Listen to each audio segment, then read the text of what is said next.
How you guys doing today? It's Gangi, host of Tier Talk, and I'm trying to quick live feed to kind of see how this works.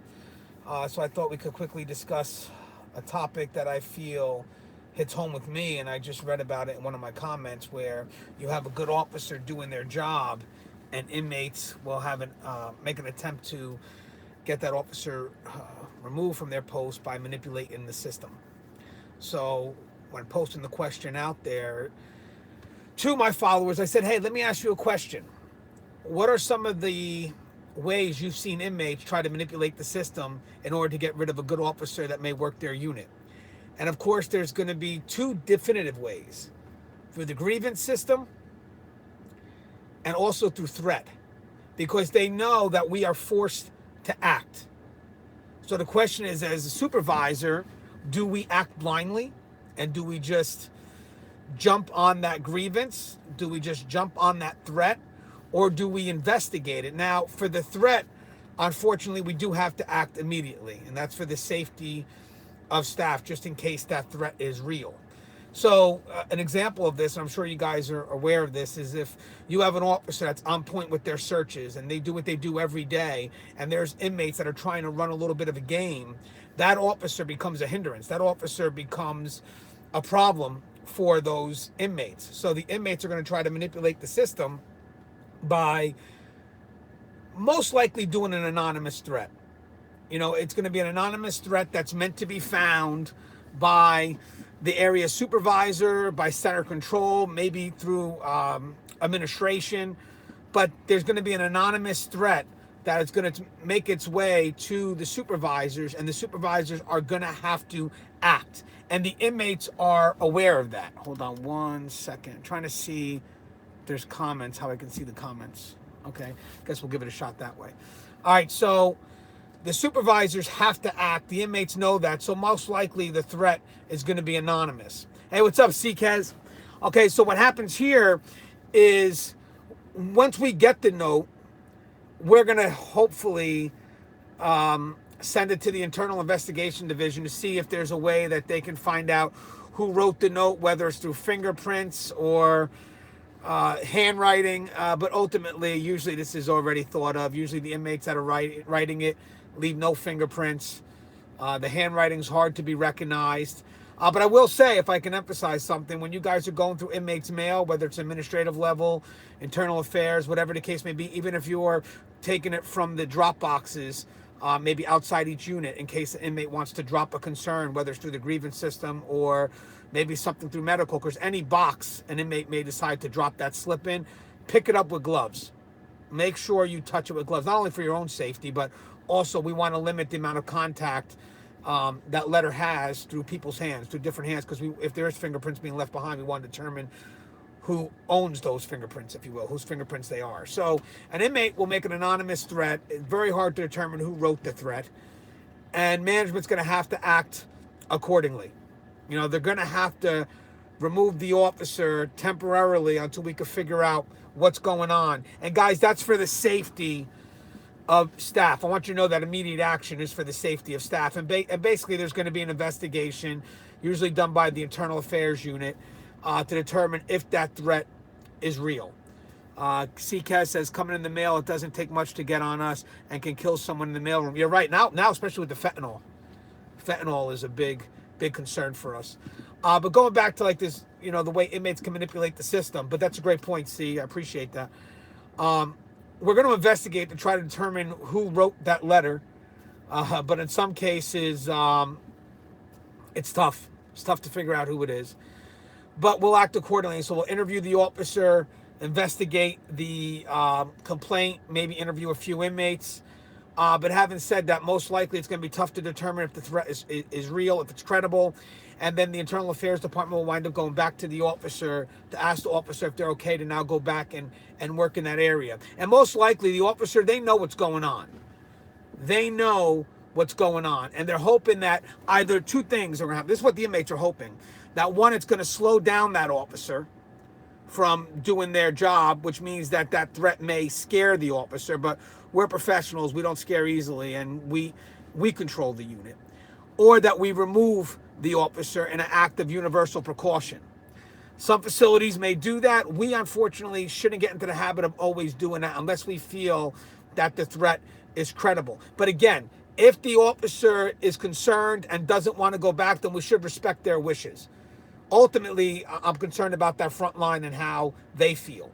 But with that said, we also still want to establish that sense of control. So it's great to see that after the investigation is complete, it's still great to see that officer go right back into that unit and going right back and doing their job. Now, if there is a threat on the officer, and let's say IA, determines that there is a threat, then obviously we act accordingly, and when we do what we can to protect that officer, even if that means we got to transfer some inmates out. I mean, you got to do what you got to do to protect your front line. But ultimately, as I said, this is usually just a wild goose chase, if you will, just to get that officer temporarily removed. But I will say one thing here. As a supervisor, you know your officers. So I'm asking for some type of discretion here. So if you have to remove the officer, you should bring an officer on that post that's just as assertive. There should be no time where we're lax in between officers. So I don't want these inmates to think that, okay, I'm going to get a substitute teacher here who's not going to do anything negative. If I have to remove this officer because of a threat and we're still trying to find out if it's credible, I got another officer that's just as good that's going to be on top of you guys. And don't think the buck's going to stop there. Because now we have reason to believe that since there may be a threat, maybe it's time that we search that area. Maybe it's time we rip up that wing, since there is that threat. Just to make sure that when the officer goes back onto that unit, it's as safe as possible. Right? So you want to say there's a potential threat? Well, now we're going to rip up that wing. Because I'm not going to just put the officer back on there blindly. So even if the threat isn't real, we should still do a crazy search. Rip up that area, do what we got to do, make sure it's safe. And I think that may deter inmates from doing these bogus complaints. But again, you never know. The point is, I don't want a moment of lax. Because the inmates are going to do this for a moment to breathe. We don't want to give them that. We want to come right back in strong. So that's one avenue that they may take. The take of intimidation and coercion, just because they know that we have to act. The other route they're going to take could be a grievance route. Could be a route where they make a complaint about the officer, however bogus that complaint may be. It could even be in the form of a PREA complaint, because they want that officer out. So when it gets investigated, whoever does the investigation, if it's a PREA investigation, it may go to the Internal Affairs Unit. But if it's just a regular housing unit complaint, something that's more within the line of custody, a supervisor may jump up with a higher rank than the officer to investigate that complaint. We, again, need to know our staff. That's a part of it. Again, not trying to be biased towards the investigation, but it helps give us some knowledge that is there a game being played here by knowing the professionalism of our staff. So, of course, they make the grievance and hope that you're going to move this officer immediately, this staff member immediately. And again, we may jump on that, but I don't necessarily think it's the right thing to do. It's dependent on that complaint. Unfortunately, with PREA, we may have to act immediately, unfortunately, and remove that officer because there's that universal precaution that what happens if that complaint's real. But there are some other complaints that we may be able to manage in-house before there is any immediate move of that officer. And when that's done, that's great because it shows that we have immediate control and trust in our staff, especially if there's a game that the inmate's trying to employ just to get that officer off because they're running some type of game on their unit. So again, supervisors, make sure you read the grievance thoroughly, read every word of it, challenge that grievance with those inmates.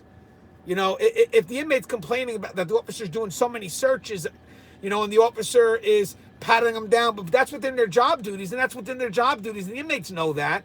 But you, as a supervisor, should reaffirm that with the inmate. Say, hey, listen, this is what the officer's supposed to do. This is within the officer's job. So what's your complaint?